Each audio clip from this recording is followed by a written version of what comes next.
The Nerf Stryfe is the most iconic flywheel blaster, boasting the good 70 FPS par that the Elite line carries, as well as having a litany of attachment points for all your cosmetic needs.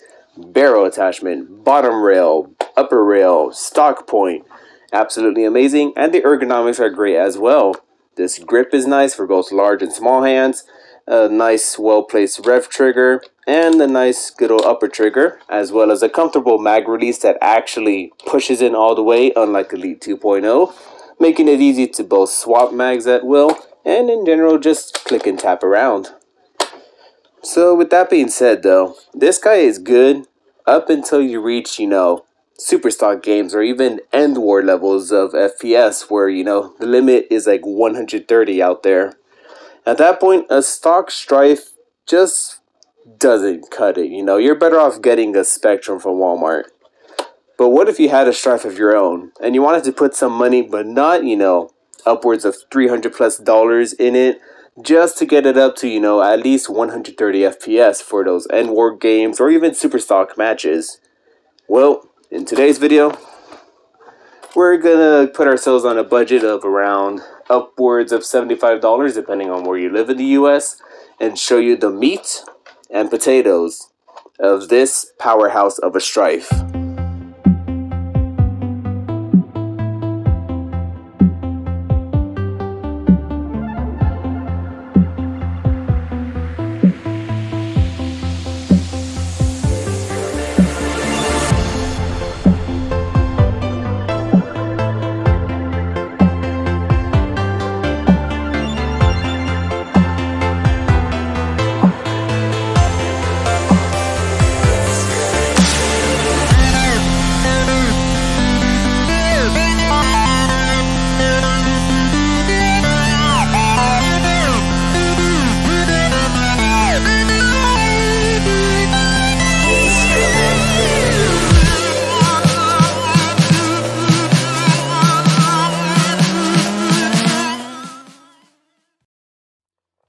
I myself became a fan of a Stryfe when Coop772's videos started popping up in my recommendations alongside Halo content, so I decided to open them up, see what he had to say, and sure enough, he was talking about mods, he was talking about, the blasters, what he likes, what he dislikes, and most importantly, he was raving about the Stryfe, on and on and on. So with that much propaganda running through my head, when it came time for my 19th birthday way back in December of 2019, kind of easy for me, I go with the years, I decided that the one thing I wanted for my birthday that I got myself with my own money because no one would believe me was this Battle Camo Stryfe. It came with its own little stock, a front little muzzle, a grip, 10-round mag, all that for $40. So it was like $20 for the Stryfe, $20 for attachments. Inflation is fun, guys, really. So with that being said though, I had myself a Stryfe. I plinked with it, turned it on, shot some cups here and there, but I soon fell out of favor with it. There was just not anything I could find myself doing with this long term. Until of course I came across, Captain Xavier and his Monday Mod Tips videos, specifically on the Simple Stryfe upgrade. In that video, he did end up installing Honey Badger motors and as well as twisting the thermistor. And I thought that, wow, this simple change like that does the trick. However, I did need to learn how to solder wires, electronics in general, for not only Nerf, but in any sort of scenario. Sure enough though, upon learning that skill and realizing that, hey, there's a lot more you could do than just swapping out the motors, I began doing research, falling in love with Out of Dart's content and his products soon after, and eventually dropping upwards of around $60 in order to get all the parts needed to modify this bad boy to get it up to speed. That includes the Worker Transparent 43.5mm cage, which came in at around $10, I believe. The Worker Smooth flywheels, which came in at around $9, as well as a set of Honey Badger motors, each of them coming in at $5 for a total of $10. The 21 amp micro switch, which came in at a total of $2 because they're pretty ubiquitous. You can buy them anywhere really. And as well as optional bits such as the wire channel cover here, just to make it easier to run thicker 18 gauge wire, which was like $5 for 5 feet of positive and negative ones. or just red and black. And as well as the switch plate down here. Well, switch plate and wire channel together costed a total of $4, so that was quite nice. So I wired those up to the stock battery tray and thought, hey, this is pretty nice, 100 FPS is pretty good. But then soon I fell out of favor more recently because, Dart Zone was dominating. The Nexus Pro, the Mark II, the Aeon Pro, especially the Aeon Pro, got my attention, and the Springer World in general. So I left behind flywheels for a good while.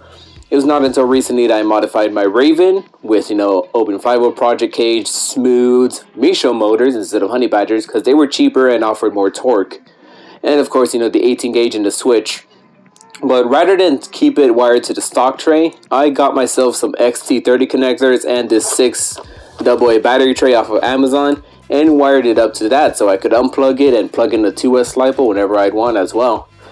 Seeing the performance go from just a measly 100 FPS to 135 or 140 on my Raven was mind-blowing. How do you get that far with this? At that point, you'd be running a LiPo just to get those numbers, but no. 6 AA batteries was all it took to make that happen. So I decided to quickly go back, take my Stryfe out of the community bin of borrowed blasters and try and clean it off best I can. It's seen better days now. And of course, rewired it with the 6 AA battery tray being housed inside of this Delta superstock, but I'll try and find a better solution in the future. With all that combined and having this new power source,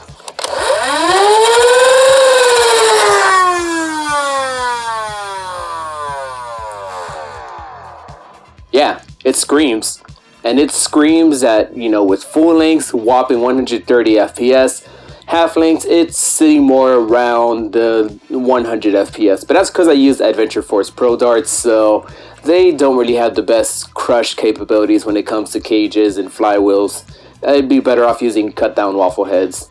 So yeah, with that being said though, that's basically all that happened and what it took to get me up to this point. Now then, I know that for a lot of you, you're probably new to flywheelers, or if you're watching this video, you wanted to do one yourself. It's 2021, but that doesn't mean everyone in the world knows about the Stryfe and the beauty that it holds. So let's crack this guy open, give you guys a look inside, and also give you guys some range footage to finish off this video. So yeah, this has been Spartan here talking, and I hope to see you guys in the next video. But for now, let's open this guy up, let's take it outside, and well, let's get on with our day. Sorry for the air conditioner sound in the background. At this point, Arizona is reaching its peak in the hot 110 degrees weather. So mind the buzziness in the background. I'll try and make my voice as loud and clear as possible here. So with that being said, let's get a start. Back over here, we have the XT30 connector, which connects to my 6 AA battery tray, though it can also do 2S LiPo. Housing that battery tray is this Delta Trooper stock. Naturally, it already has a hole in the inside of it because it's meant for a Springer with that like spring tonal that's in the back of certain stock points. So that was pretty helpful. I did remove the orange cover on the top here by just unscrewing this guy open and pulling it out, and also clipping a bit into the shell just so that the battery tray could fit inside. Alright, so going with the negative wire, we go all the way straight through. There's this wire channel, an expanded wire channel door that I have from out of darts. It's an optional piece, just makes it easier to hide the wires. You can still use a stock one, but you will see it flex a bit upwards. So yeah, continuing from there, we go straight to the negative leads, which in my case are in the front right here. I accidentally installed my Honey Badgers in the wrong way, basically shooting the darts back into the blaster. So I just basically flipped them over and move the polarities of my wiring to the other side. So in my case, the negative leads are connected to the front side, while the positive leads are connected to the back. As I said, these are being powered by Honey Badger motors. They're meant for more like a pusher system or flywheel the world builds, but at the moment when I was doing this mod, I was quite new to flywheels, so they were my budget option. I do plan on replacing it with Mishos at some point, but for now, they're delivering the 130 FPS hits with full lengths. Topping those off is of course these Worker Smooth flywheels. I've been a big fan of them. With these alone, they actually boosted the FPS by another like 15 to 20, so that was really cool to see. And housing all of that is this Worker Clear 43.5mm cage. You could use a stock cage, but I prefer this because it's a lot more easier and mod friendly with the screw ports to just secure the motors, and as well as having the width and the open ends here to fit large flywheels. And these are actually quite large. I actually had to remove this screw post right here that goes just past the post that houses the jam door metal rod. So if you do want to do this mod exactly, you will need to get rid of this screw post as well as the cutting it off on the other side of the shell as well. Let me bring it over here for reference. As you can see right here, it is just a hole now because that post is now gone. So yeah, just keep that in mind if you're going to do this exact build. These wheels and this cage are a bit larger for the Stryfe, so that screw post will have to go. Following the positive leads, we go all the way on over to the comm terminal on this 21 amp lever switch. I got this one from Out of Darts. As long as you know your LiPo or your power source and you know the amperage of it, as long as you get one that's more than that or can hold on and power up with more of that, then you should be good to go and it won't burn out on you like the stock switch would do. Housing this stock switch is actually a rev switch plate. This is just another optional bit I got from Out of Darts. I'm pretty sure other companies make their own, so it's a quality of life thing. It's not necessary. You could still cut down parts of the shell and just super glue this guy, but for me, I like this. It's another optional thing that I liked enough to buy it. So yeah, with that perfect trigger placement, you get some nice clicky action going on. So following on the positive wire, we go from the normally open circuit on this micro switch all the way back to the XC30 connector. So yeah, with that being said, that's a look inside of this Stryfe. Final optional bit that I added into mine was this hybrid pusher, just because I thought it'd be cool to shoot both full and half lengths. With half lengths, I'm getting about 100 FPS. This is specifically with Adventure Force Pro darts, which have a smaller head and thus don't get as much contact with the wheels. I will try cut down waffles and AccuFakes in the future to see how well they do, but for now I'm getting like 100 FPS on those short lengths, and as I said, 130 FPS on the full lengths. So the FPS says 130. Let's see if the range backs that up.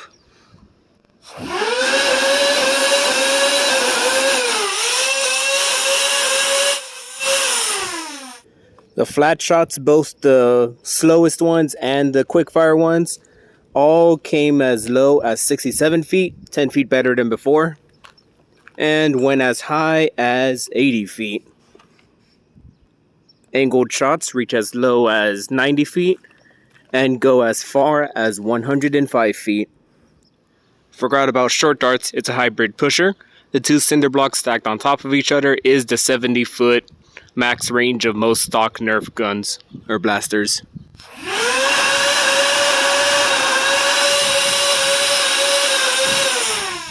These basically mirror the same performance of full lengths, shortest length being around 50 or 55, max distance being around 70 to 75, angled shots coming in at 95 to 100, and even past that as far as 107, 110. So yeah, similar performance to full lengths.